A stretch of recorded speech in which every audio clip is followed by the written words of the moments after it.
Hello, viewers. Brian here, and welcome to Stochastic Agency. It's RPG a Day, August 16th, and we're going to talk about quick to learn. Now, I'm not going to choose any one game over another that is quick to learn. I just, in general, want to talk about uh, what makes a game, at least to me, easy to learn. At its most basic and probably most ubiquitous, the D20 system is pretty easy to learn. It is the longest standing game design that's been out in our hobby's history.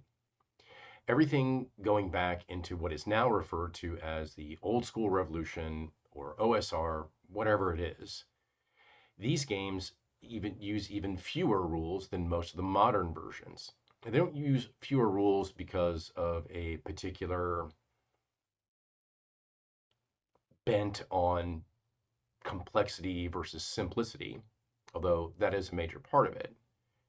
They're just in general approaching it as a way to not complicate the playing of a game.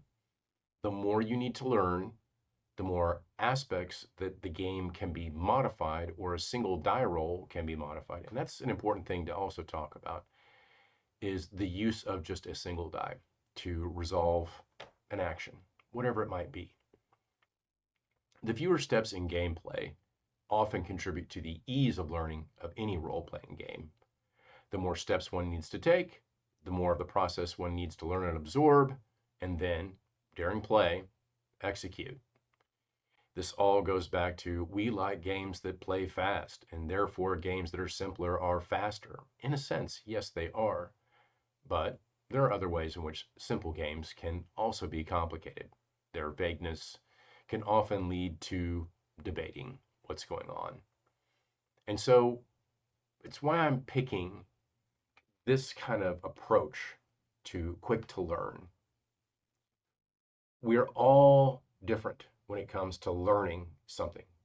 Some of us are math inclined and can pick up a game with lots of mathematical steps or steps in its process. You may be a software engineer, and therefore a game which has a constructed series of steps is easy and familiar because of what you do for a living. Some of us just like to have a small book and therefore less rules and more room for imagination. That can be complicated in the fact that there may be more discussion around the game because of its so-called fruitful void, where the vagueness of the rules doesn't cover every situation that some games attempt to, which can make them complicated and difficult to learn. But they just address the very simple and most basic action in play. The character is doing something. We need a way to figure out if it is, at its least, a success or failure, and then move on from there. So overall, even though I don't play D20 games as much as I used to, it's still on my list, and I still have my favorites that I like to play, both old and new. D20 is just simple. It's pluses and minuses.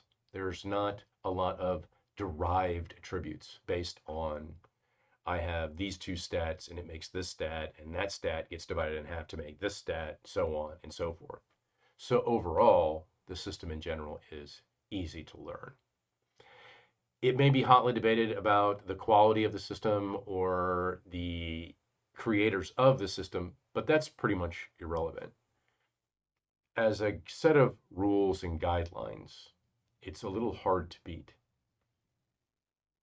D6 dice pools are fairly simple to learn if the same sensibilities are applied. We don't need a lot of stuff to have a minimum playable game. From there, after we play, the game can be discussed and things can be changed or modified to make it easier to learn or easier to play. So while your view of what is easy to learn or quick to learn is going to be governed by a lot of inbuilt experience, there are identifiable things that you could probably say are easy for you to look at and state are quick to learn. When you're recommending a game that you believe is quick to learn, it's probably more important to find out about the person you're recommending it to rather than recommending a game system to a person without knowing much about them.